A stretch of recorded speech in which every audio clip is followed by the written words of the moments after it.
Much like just about every other gamer out there, I'm as susceptible to good marketing and the bellowing of a conductor asking me to promptly board the hype train as anybody. This means that I play as many AAA games as the next person, but primarily I like to dedicate most of my gaming hours to indie titles, and that's no different when referring to the horror genre. For the best part of a decade there, up until about Resident Evil 7 Biohazard, AAA horrors had died a death, and indie horror titles were just about the only thing keeping the genre alive, or at least that's what I think. Thankfully that isn't so much the case anymore, but even with this burden lifted from plucky developers, the indie scene is still a hotbed for interesting and terrifying horror titles, so much so that I bet you've let a few slip right past you. Well, don't worry about that, because that's what I'm here for. I have a list of some of the best indie horror offerings in recent memory, mixing some pretty prominent indie horrors with some real deep cuts for a true horror aficionado to enjoy. So strap right in, here is Indie Game Culture's list of indie horror gems that you need to try. In at number 1 we have Killer Frequency. Let's kick things off with a pretty recent one that pays homage to old cheesy slasher movies from the 80s. Killer Frequency sees you step into the shoes of a big-time radio DJ that has lost his role of a lifetime in Chicago and is now slumming it up in some backwater town in the middle of America. It all seems pretty chill as you work the graveyard shift until you receive a call on air from the local sheriff. It turns out a masked assailant is at large and their partner has been killed, so they need to drive to the nearest town to get backup. The only problem is they need someone to man the 911 phone line, and you, by default, are the most qualified person to do that in this tiny little town. This leads to a night of crazy calls where you must help the townsfolk evade the serial killer, keep your composure in this eerie radio station, and eventually find a way to evade the clutches of the whistling man. I'll admit, it's a little bit cheesy and slapstick by horror standards, but for someone looking for entry-level horror, this is a great option. In at number 2 we have Bramble, the Mountain King. I could have easily stuck Limbo, Inside, or Little Nightmares in here, but pretty much everyone knows about those games by now. So what about a game that follows this same format, but uses the mythology within Grimm's fairy tales to tell a very dark and sinister story indeed? Bramble the Mountain King is a 3D puzzle platformer that offers a handful of famous fairy tales with a dark and horrifying twist. You begin your adventure strolling through luscious fields of sun-kissed foliage, but before long, the facade will drop and you'll be knee-deep in guts and entrails, avoiding terrifying beasts and watching as your innocent player character becomes a monster just like those before you. It's a wonderfully paced descent into madness, and the killer set pieces are incredible, which make this game an underrated horror epic. So if you missed this one, I would highly recommend it. In at number 3 we have Dredge. If you play a lot of minigames, you probably know about the common practice of developers wedging in a fishing minigame into every game they make, regardless if it makes sense or not. What if the whole game was comprised of fishing minigames? Well, that mixed up with some eldritch horror is the formula for Dredge. Dredge is a title where you play as a fisherman who takes a job in a far-off coastal town, but everything is not what it seems in this place. By day it's your typical coastal fishing town, but by night it's a place where madness ensues and horrifying creatures of the deep come out to play. The horror within Dredge comes through the mysterious characters you encounter, the hostile locales you visit, and most of all, the sanity system that plays tricks on the player, creating rocks where there were previously none, hearing voices in the dead of night, and occasionally having to race to port because a tentacled monster is taking chunks out of your hull. It's an eerie, mysterious and dark adventure that marries horror with resource management seamlessly, so give this one a try. In at number 4 we have Escape the Backrooms. If you're on the hunt for a co-op horror experience, then look no further than Escape the Backrooms. This is a game that sees a group of players begin in the enigmatic backrooms, which are essentially a series of labyrinthian rooms, and players must work together to navigate these areas and find a way to escape. The cookie-cutter environments and the environmental puzzles within are tough enough as it is, but when you consider there's also a horrifying creature known as the Entity, and it's constantly lurking in the shadows waiting for you to slip up, this only adds to the intensity of each room, meaning you'll need to work together to find the exit as quickly as possible. I will concede that a lot of the enjoyment comes through group sessions, as the panic and crazy scenarios are only heightened with the addition of more screaming individuals, but nonetheless, Escape the Backrooms is a modern take on the Slender Man formula that is well worth checking out. In at number 5 we have Inscription.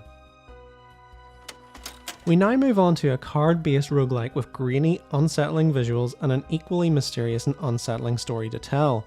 Inscription places you in the shoes of a kidnapped victim forced to play a roguelike card game against their will, and each game is a matter of life and death. The game plays quite similarly to Slay the Spire, but instead of RPG-style wizards and magic, this title ups the fear factor, leading to situations where you might opt to gouge your eye out with a spoon for an extra point, or mutilate your creatures to form some sort of demon deformity. While Inscription won't catch you off guard with jump scares per se, it achieves the tag of horror game through its creepy atmosphere, mysterious storyline, and the escape room format that blends seamlessly with the card-based gameplay. I will admit that the second half of the game really did let me down, as the game inexplicably changes the format to a top-down RPG, but based on the quality of the first half alone, this is well worth checking out. In at number 6 we have Oxofree. Teen Bop drama has always had its place in horror, whether it be in movies like Friday the 13th or games like Until Dawn. However, many would argue that Netflix nailed the subgenre when they created Stranger Things. Well, seeing as Night School Studios, the developer that made Oxofree, is a Netflix-owned studio, you can see why Oxofree is often referred to as gaming's Stranger Things counterpart. This game sees you play as Alex as she attends an overnight beach party on Edward Island with her friends. However, after messing around with some radio signals, the group inadvertently opens up a portal to another realm, tearing a hole in the time-space continuum and inviting the horrors from beyond the grave to come out and play. It's a surprisingly creepy and chilling story that blends teen drama with a mysterious and eerie setting, culminating in one of the best narrative-driven horror adventures I've ever witnessed. It is a little light on gameplay, but I promise it's so good that you won't mind. Do yourself a favour and seek this one out for yourself. In at number 7 we have Suma. Before games like Alien Isolation and Outlast, there were games like Amnesia: The Dark Descent that walked so that they could run.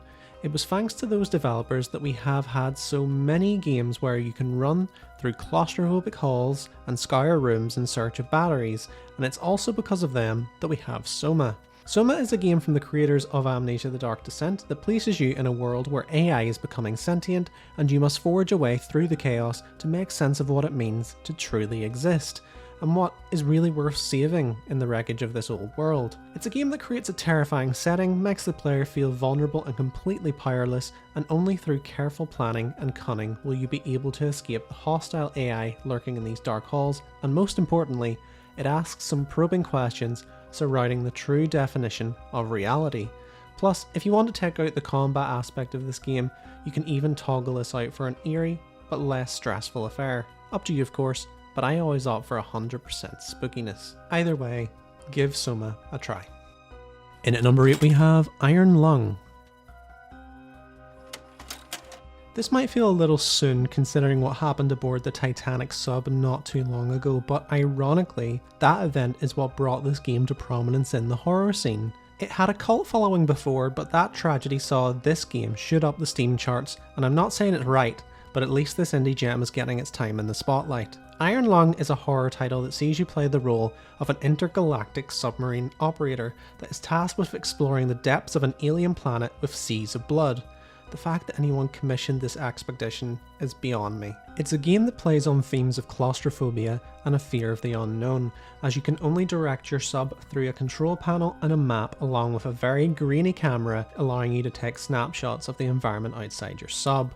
Suffice it to say, cartography is not going to be the only hurdle that you have to overcome in this game, as unsurprisingly, you'll need to make some on-the-job repairs, and chances are, you won't be alone in the sea of blood either. I'll admit, due to the limited gameplay, this won't be for everyone, but for someone looking for a completely unique horror experience, Iron Lung is definitely that. In at number 9 we have Phasmophobia. We move on to a game that is effectively Ghostbusters meets Scooby-Doo with the paranormal activity spookiness turned up to 11. Phasmophobia is a title that has you explore distinct levels in search of paranormal activity where you, along with a group of up to 4 players, will need to collect evidence to learn how to capture the spirits within each stage. The good news is that you don't have to use a vacuum cleaner to suck them up. Instead, you'll need to rely on things like spirit boxes and EMF readers to locate cursed items, uncover the secrets left behind by ghosts, and eventually come face to face with each ethereal being, each with their own unique skills and traits. The game has a great sanity feature, amazing audio design for an authentic feel, and thanks to the continued support of the developers, this game continues to offer new content for players on a near weekly basis. Not to mention it's coming to consoles very soon, so now is the time to jump into this ethereal affair. In at number 10 we have Siren Head. This is a bit of a weird entry because it's not so much of a full-fledged horror game as it is a viral game akin to the likes of Slenderman. In fact, the game effectively is Slenderman if you look at it from a gameplay perspective alone. However, I feel it deserves attention due to the game's backstory and its PS1 remake visuals. Speaking first on the visuals, this game scales back on polygons in favour of pixels, offering a grainy PS1 setting that isn't too far removed from the first ever Silent Hill. I can't quite say why, but this artistic approach just makes the affair so much more unsettling and creepy. Then you have the titular Siren Head, who is a creature from the mind of Trevor Henderson, which is a mutilated humanoid metallic skeleton with air-raid sirens for a head. This being is practically invulnerable and uses its sirens to play ARG sounds, luring humans in, only for them to come close and for Siren Head to produce a deafening sound to perforate their eardrums, their sinuses, and then consume them. If Siren Head isn't a top tier monster, then I don't know what is. I would urge you to check out more lore on Siren Head, and equally, I would urge you to check out this game. In at number 11 we have Pathologic II. Next we have a game that I would classify as one of my all-time favourites, despite the fact that I can practically guarantee that you will have an awful time playing. But you see, that's part of the charm of Pathologic II. This is a survival horror game that sees you return to a small town during a period when the plague is rolling in. Seeing as you're the only doctor, your job is to save everyone. The problem is that saving everyone and staying alive yourself is a near impossible task. The game constantly works against you, flipping the script and forcing you to make impossible decisions, meaning people will die, the plague will tear through the town, and the psychological horror weaved through the narrative will leave your head spinning as you choose whether to buy bullets or bread with what little you have. It's a harrowing game, but it's a work of art at the same time, so give it a try and experience this brutal survival sim for yourself. In at number 12 we have The Suffering. Our penultimate entry is a little hard to label as an indie game per se, as it was published by Midway Games all the way back in 2004, but considering that it's a very underrated old horror title, I'm making an allowance here. The Suffering is a game heavily inspired by Stanley Kubrick's The Shining that sees you play as Torque, an inmate waiting for his fate on death row on Carnet Island. However, in a freak supernatural incident, entities known as malefactors kill all the inmates but you. So you must navigate the prison and kill these manifestations of executions like lethal injection and hanging to find a means of escape. The game has a surprisingly cohesive story, it employs a rather unique morality system for the time, the combat and visuals, while dated, still hold up today, meaning this relic isn't a chore to play, and overall, it's a really compelling tale revolving around the death penalty, morality, and whether to accept the monster within. It's a little tricky to get your hands on a copy of this today. I still have my old PS2 copy if anyone was wondering, but if you get a chance, you should play this retro horror. And our final entry at number 13, Lost in Vivo. We finish up with what I would classify as probably one of the most terrifying horror indies that I've ever played, and if you're claustrophobic, I can only imagine how terrifying this would be. Lost in Vivo is essentially a game where your dog runs away whilst you're taking it for a walk, and you need to navigate the sewers to find him.